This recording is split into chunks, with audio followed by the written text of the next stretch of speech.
Allez, je vous montre tout sur ma stratégie pour le bear market qui arrive.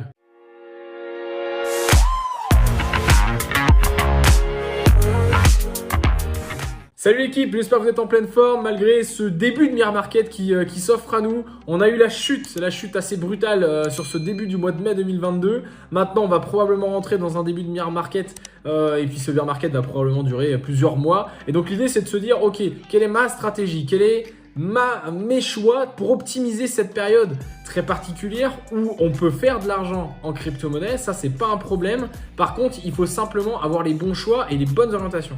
Juste pour remettre dans le contexte, je suis sur le marché depuis mars 2020, donc je suis largement en gain aujourd'hui sur mon portefeuille. J'ai du Bitcoin, j'ai des altcoins, j'ai des stablecoins évidemment. Donc l'idée, c'est de faire un petit mélange avec tout ça et de voir si je change une partie de ma stratégie et comment je l'optimise sur la suite. J'ai la chance d'avoir pris profit sur le bull market qu'on a eu pendant, on va dire, un an et demi, notamment au mois de novembre, décembre, quand le Bitcoin a touché un nouveau ATH, même si c'était peut-être pas forcément les meilleurs moments pour prendre profit, notamment sur les altcoins, parce que j'aurais pu le faire 6 mois avant et ça aurait peut-être été un peu mieux.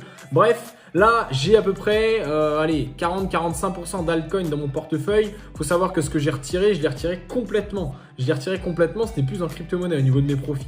Donc voilà un petit peu le contexte.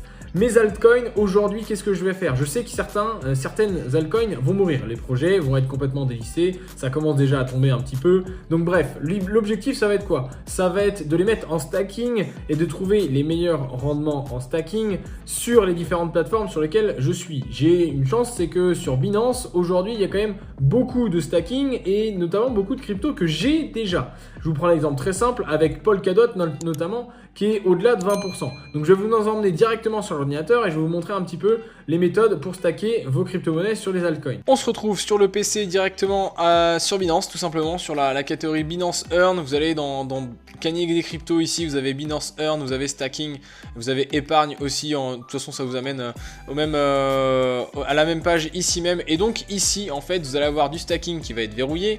Vous allez avoir des choses qui vont être flexibles. Donc savoir que le stacking verrouillé, si vous le verrouillez 90 jours, si au bout de 45 jours vous en avez besoin, forcément vous pouvez retirer. Ça c'est intéressant, mais par contre vous n'avez rien gagné du tout. Il faut le prendre en compte là-dessus. Donc vous avez différentes durées, ce que vous voulez. Là par exemple je peux les classer sous forme de durée. Donc ça va de flexible, donc ça veut dire comme vous voulez, vous pouvez les enlever comme vous voulez.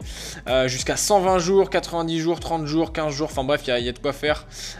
L'idée c'est de les classer déjà par ordre de rendement par rapport à ce que vous avez. Vous pouvez aussi faire par mes actifs disponibles directement. Donc ça veut dire que ça va se lier en fait avec votre portefeuille et vous allez voir un petit peu ce dont vous allez avoir la possibilité de prendre en stacking. Alors AXS, je sais que certains d'entre vous en ont, ça peut toujours être intéressant d'avoir du stacking, notamment à 120%. Maintenant ça veut pas dire qu'il faut acheter du AXS pour avoir le stacking à 120%, enfin ouais, ça c'est débile, hein. Faut vraiment faire avec ce qu'on a actuellement. On n'est pas dans une logique d'achat tout de suite, on va en parler d'ailleurs dans la suite de la vidéo, mais l'idée c'est de se dire ok, j'ai du Polkadot, tiens je peux le mettre à 20% sur 120 jours, je sais de Polkadot, il y a quand même de très grandes chances qu'il passe le bear market, donc je suis là. BNB pareil, et donc vous avez une liste qui est quand même assez conséquente de choses que vous pouvez faire. Alors certes, il y a des petits pourcentages, mais si vous accumulez tous les pourcentages au fur et à mesure, je pense que si on se retrouve dans un an à la fin potentiellement d'un bear market, je sais pas, hein, je dis n'importe quoi au niveau de la date, du coup 5% sur Bitcoin aujourd'hui, au final ça peut faire peut-être beaucoup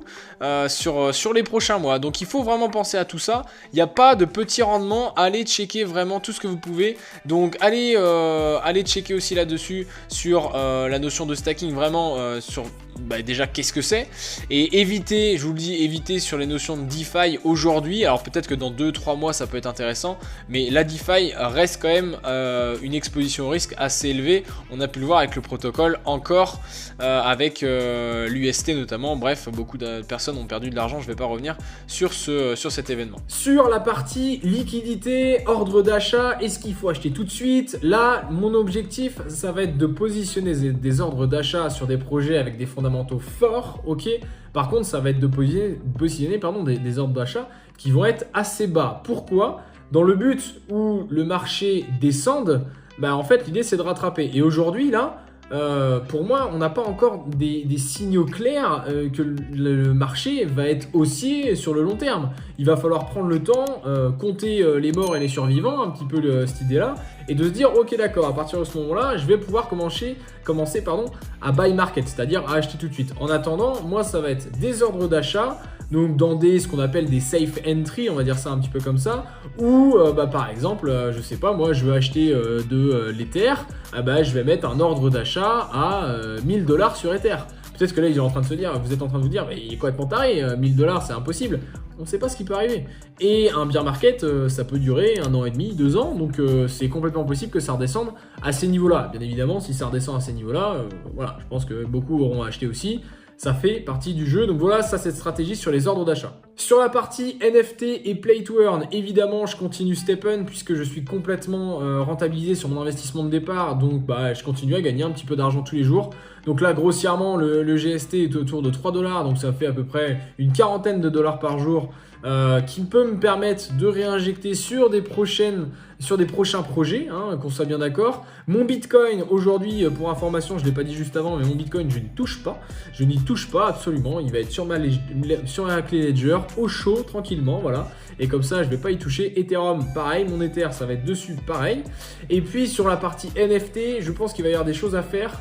Maintenant, je vais, comme en crypto, alors là, on peut pas mettre des ordres d'achat programmés, on peut pas mettre des buy limit en NFT, mais c'est de laisser un petit peu couler le marché, de voir un petit peu ce qui se passe. Je pense que les gros projets seront toujours là. Par contre, il va y avoir une énorme épuration sur le marché des NFT. Ça, c'est une certitude parce qu'il y a beaucoup de projets qui vont mourir. Et donc, à ce moment-là, d'ici probablement 3, 4, 5 mois, c'est possible que je me positionne sur des projets NFT avec des fondamentaux forts parce que ça reste mon leitmotiv depuis le début, de façon à construire quelque chose avec des play to earn, des NFT, des cryptos, des altcoins évidemment, donc ça va avec, et puis des big caps. Alors des big caps évidemment, Bitcoin en grand maître de tout ça, et puis Ether et compagnie. Bref, je résume ça en 15 secondes. Des ordres d'achat pour les cryptos parce que je ne vais pas acheter tout de suite, du stacking pour les altcoins que j'ai actuellement, des play to earn parce que je suis rentable là-dessus et j'ai déjà fait mon ROI, et puis les NFT, on va attendre un petit peu pour voir ce que ça donne. J'espère que c'est beaucoup plus clair pour vous et que dans votre tête, il y a votre stratégie qui est en train de se mettre en place. On se dit à très vite pour une prochaine vidéo. Ciao, ciao.